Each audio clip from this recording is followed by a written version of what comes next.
l'écoute de l'ORTM, il est 13 h à Markala, c'est dans la région de Ségou, la même heure partout au Mali.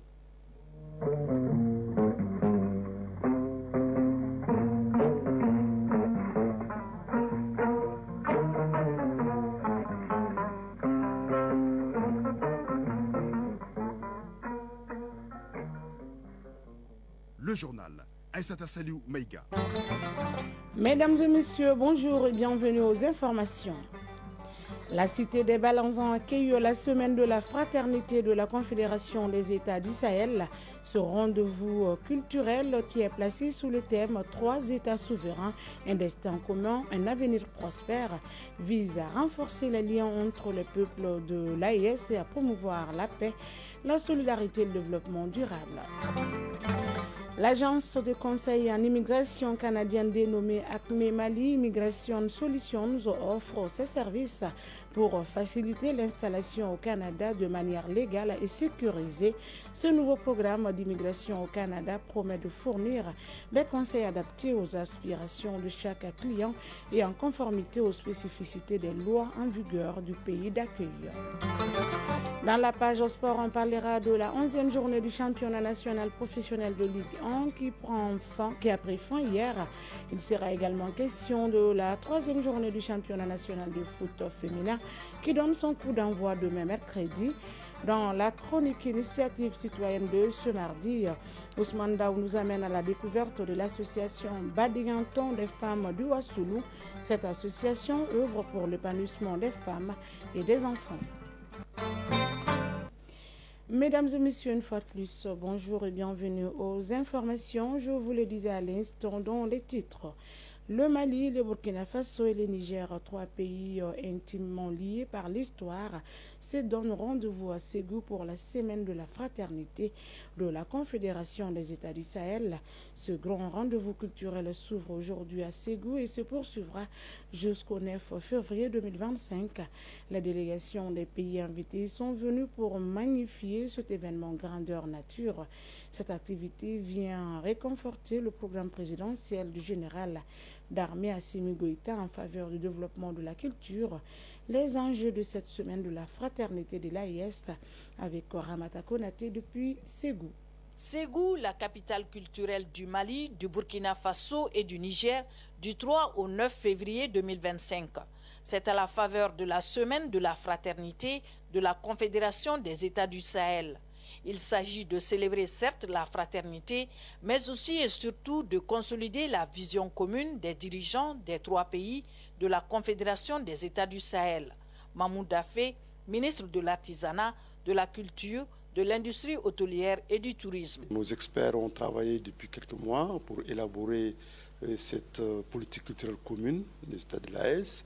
La dernière étape qui est la validation de cette stratégie a coïncidé avec l'avènement de Ségou Art Festival sur le Niger. Donc nous avons décidé de coupler les deux événements pour en faire une grande fête pour célébrer cette riche culture de notre patrimoine commun. Abdourahmane Amadou, ministre de la Culture, de la Jeunesse et des Sports du Niger. Cette fraternité a commencé bien avant l'AES, puisque avant l'existence de l'AES, nous on parlait toujours du Liptako Gourma, qui est vraiment l'embryon, l'origine de l'AES, c'est le même peuple, c'est la même culture. On est là vraiment pour cette expression. Cette semaine, c'est l'expression purement culturelle de tout ce qu'on a d'original de nos trois pays pour l'image du monde. Mamadou Ilboudo, consul général du Burkina Faso. Ça serait l'occasion pour les peuples de se parler et nous, qui sommes leurs représentants, leurs répondants immédiats, alors nous pourrons à l'issue de cette semaine capitaliser. Et les autorités de la Confédération des États du Sahel voient grand en cette semaine de la fraternité entre les trois pays. Mahmoud Dafé, ministre de l'Artisanat, de la Culture, de l'Industrie hôtelière et du Tourisme. Nous allons sortir avec une politique culturelle commune validée par les trois ministres de la Culture, mais aussi une stratégie de développement sur les 5-10 ans à venir de l'artisanat de notre espace. Avec comme thème « Trois États souverains, un destin commun, un avenir prospère », on s'attend cette semaine à des activités riches et variées comme la nuit de l'AES, le colloque sur la construction d'un État confédéral au Sahel Enjeux et perspectives, des rencontres communautaires autour de la gastronomie et de l'artisanat des 3 pays, Mali, Niger, Burkina Faso, la soirée de la diversité culturelle. Et la capitale des Balanzans, avec son hospitalité légendaire, ouvre grandement ses portes à ses milliers de frères et sœurs de la Confédération des États du Sahel et plusieurs autres invités de marque venus d'autres horizons. Yeye Cyril, Burkina Faso. Une semaine pour l'AIS, ils ont fait fort. L'importance de cette semaine, c'est la cohésion, parce que se frotter pendant une semaine, ça va permettre à tout un chacun de voir comment la culture de l'autre se dirige. Beidi Diabaté, Mali. Quelqu'un qui quitte le Burkina ou Niger, qui n'a jamais été au Mali, et les Maliens qui n'ont jamais été au Burkina ni au Niger, qui vont se réunir ici pendant une semaine qu'on va essayer de parler. Même en voyant en ville, tu sais que vraiment tout le monde est content déjà. La fête promet d'être belle avec cette semaine couplée au festival sur le Niger qui draine des milliers de participants venus du Mali et d'ailleurs. Ségou, Ramata Konaté et Cheikh Tangara pour l'ORTM. C'est désormais possible d'immigrer en toute légalité au Canada. Cette opportunité est un projet initié par l'agence de conseil en immigration canadienne dénommée ACME Mali Immigration Solutions. Aliou Abdoulaye Touré nous présente ce nouveau programme d'immigration au Canada suivant. ACME Mali Immigration Solutions est un cabinet de conseil et d'assistance en matière d'immigration au Canada. L'agence offre aux Maliens l'opportunité de profiter pleinement de la décision des autorités canadiennes de promouvoir l'immigration régulière. Le programme propose également ses services aux étudiants et bacheliers désirant poursuivre leurs études en terre canadienne. Alioune Koulibaly est directeur pays d'ACME Mali Immigration Solutions. Dans un monde où la mobilité internationale est devenue essentielle, pour des raisons diverses et variées, familiales, académiques, personnelles ou professionnelles, le besoin d'un accompagnement expert, humain et efficace s'avère nécessaire, voire indispensable. C'est dans ce cadre que s'inscrit la création d'ACME Mali Immigration Solutions, qui ambitionne d'apporter des solutions personnalisées tout en allégeant des démarches administratives souvent complexes et en accompagnant tous ceux qui aspirent à franchir les frontières en toute légalité et en toute sérénité. Le programme ACME Mali Immigration Solutions favorise aussi l'accès à la résidence permanente, la recherche d'emploi et le soutien à l'intégration des candidats à l'immigration. C'est l'éligibilité qui confère les meilleures chances de succès au projet du client en termes d'approbation par les autorités canadiennes. Soumission du cabinet à Citoyenneté et Immigration Canada est mise à disposition du client d'éléments de connexion pour le suivi de son dossier via une plateforme dédiée. Le département en charge des Maliens établis à l'extérieur se réjouit du lancement de ce programme qui permettra à coup sûr de lutter contre l'immigration irrégulière. Achérif Mohamed Ag Erlaf, chef du cabinet du ministre des Maliens établis à l'extérieur et de l'intégration africaine. La migration professionnelle constitue une formidable opportunité tant pour nos compatriotes que pour nos partenaires internationaux. Lorsqu'elle est bien encadrée, elle génère des bénéfices multiples. C'est pourquoi il est essentiel que nous poursuivons nos efforts pour bâtir une migration légale et régulée qui protège les travailleurs et renforce la coopération entre les nations. Le directeur pays de ACME Mali Immigration Solutions a aussi indiqué que le gouvernement canadien accorde la priorité aux candidats francophones à l'immigration. Hors de nos frontières en Côte d'Ivoire, le procès en appel de l'attentat de Grand Bassam a repris hier au tribunal de première instance d'Abidjan. L'audience a été renvoyée en mai dernier pour l'absence des avocats pour les accusés. 10 personnes avaient été condamnées dans cette affaire, dont 4 à la perpétuité pour complicité d'assassinat et acte de terrorisme. A rappelé que l'attaque a été perpétrée en mars 2016, qui avait fait 19 morts et 33 blessés. Elle a été revendiquée par ACMI, un groupe affilié à Al-Qaïda. En RDC, le groupe rebelle M23 soutenu par le Rwanda a déclaré hier un cessez-le-feu à Goma pour des raisons humanitaires. Cet accord entre en vigueur aujourd'hui. Cette annonce fait suite aux appels en faveur de la mise en place d'un corridor sécurisé pour permettre l'acheminement de l'aide et soutenir les centaines de milliers de personnes déplacées. Ces groupes et ses membres des forces spéciales rwandaises ont pris le contrôle de plusieurs parties de cette ville il y a quelques jours. Le Kenya annonce un sommet conjoint de la communauté des États d'Afrique de l'Est de la communauté de développement de l'Afrique australe, SADC, vendredi et samedi prochain à Dar es Salaam en Tanzanie sur le conflit dans l'Est de la RDC. L'information a été donnée hier dans un communiqué. À noter que le Kenya assure actuellement la présidence de la communauté des États d'Afrique de l'Est. Il précise aussi que les présidents rwandais et congolais y prendront part à ce sommet. En Grèce, des milliers d'habitants ont fui l'île de Santorin, frappée par 200 tremblements de terre sous-marins de faible magnitude détectés en 3 jours selon l'Institut géodynamique de l'Observatoire d'Athènes. Plusieurs mesures de précaution ont été prises par les autorités, telles que la fermeture des écoles et la sensibilisation des personnes qui se trouvent sur les îles et environnantes de garder l'air calme et de suivre les instructions de la protection civile. Aux États-Unis, le premier ministre israélien Benjamin Netanyahu est attendu ce mardi à Washington pour rencontrer le président américain. Ainsi, il est le premier dirigeant étranger à être reçu par Donald Trump depuis son investiture à la Maison-Blanche. Au menu des échanges, le contour d'un nouveau Proche-Orient.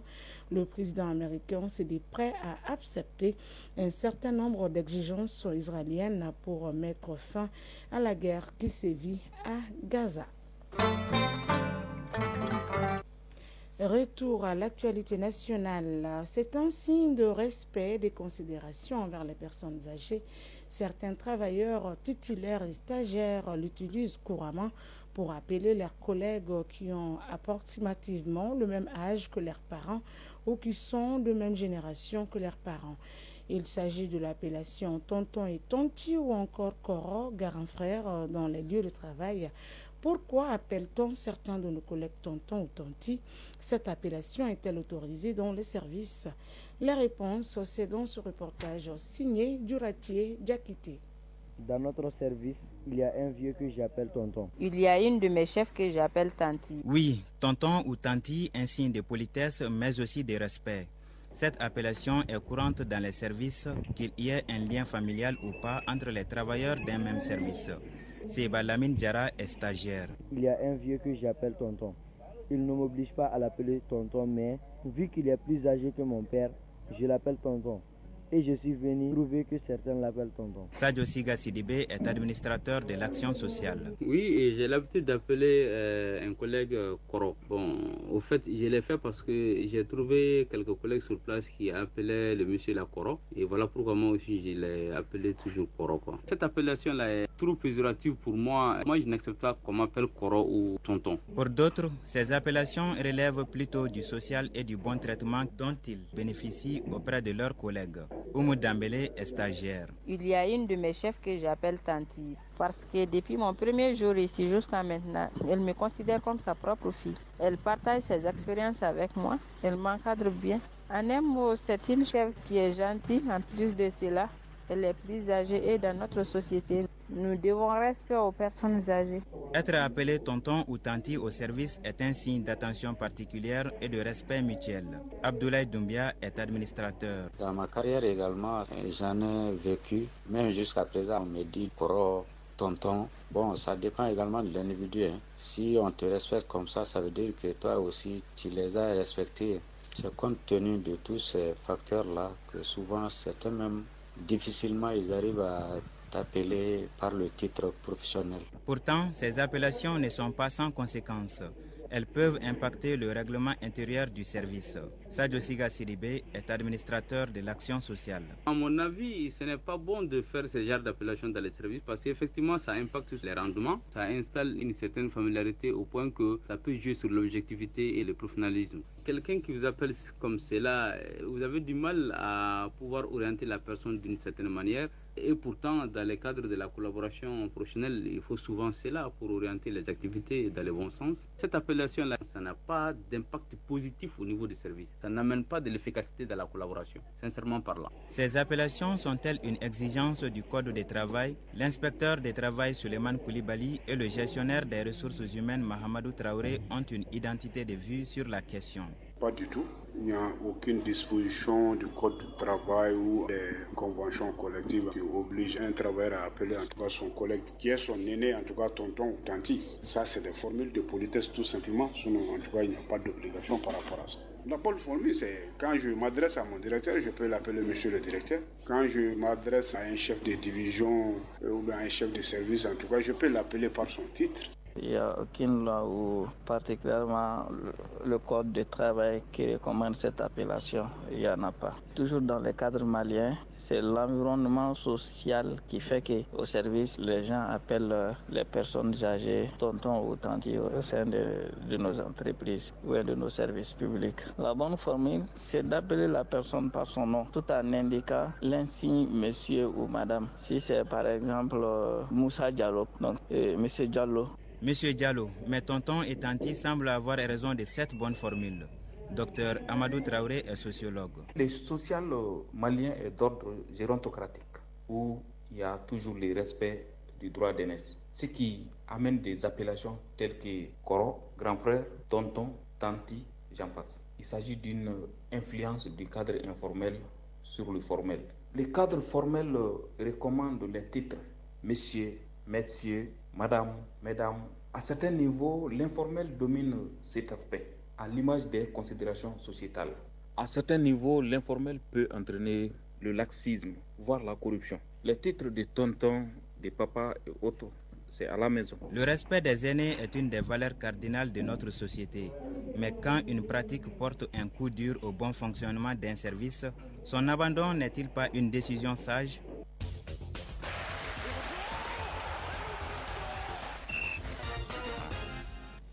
L'actualité sportive, c'est avec vous, Siragatou Sissi. Bonjour. Bonjour, Aïsta Salou Maïga. Fin hier de la 11e journée du championnat national professionnel de Ligue 1. L'équipe des 11 créateurs de Niarela s'était imposée 1-0 face à l'Union sportive de Bougouni. Le classement provisoire de la 11e journée voit l'USFAS en tête avec 20 points, suivi d'Afrique Football Elite AF 18 points plus 6 et de l'Union sportive de Bougouba 18 points plus 4. Au bas de l'échelle se trouve l'ASCO 14e 8 points moins 5 et l'Union sportive de Bougouni 8 points moins 9. A signalé que le Djoliba a ses 4e 16 points et le Stade Malien de Bamako 11e 9 points ont toujours 5 matchs en retard. Issa Niaré de l'AS Étoile du Mandé est le meilleur buteur de la Ligue 1 Pro avec cette réalisation. La nouvelle est tombée il y a quelques minutes. L'Union sportive de Bougouni s'est séparée de son entraîneur Birama Konati. Le choix s'est porté sur Ismaël Diané. Oui, Ismaël Diané est nommé officiellement ce mardi 4 février 2025 nouvel entraîneur de l'Union sportive de Bougouni. Un sacré challenge pour le technicien Diané à la tête de l'USB, vainqueur de la Coupe du Mali en 2012. Les missions assignées à Diané sont claires selon la direction du club: maintenir l'équipe dans l'élite et remporter la Coupe du Mali. Il effectuera son baptême du feu ce samedi à l'occasion de la 12e journée de Ligue 1 face à l'Union sportive de Bougouba. Ismaël Diané va diriger dans sa carrière son 5e club après le COB, l'AS Douane de Sikasso, le CS Dougoulofila et l'Union sportive du SEC de Kita. Le nouvel entraîneur de l'Union sportive de Bougouni était consultant sur ORTM 1 et ORTM 2. A l'inverse, la 3e journée du championnat national de foot féminin donne son coup d'envoi demain mercredi. Avec 6 matchs, AS Momo de Sikasso, AS Mandé de la commune 4, Tigresse de Kaï USFAS, AS Soudou Baba de Mopti, AS Police, Teria AC de San, Santoro UFC, Entente sportive de Sirakoro Megatana de Koulikoro, AS Amazon de la commune 5 et Super Lion de Hamdallah, AS Rayala.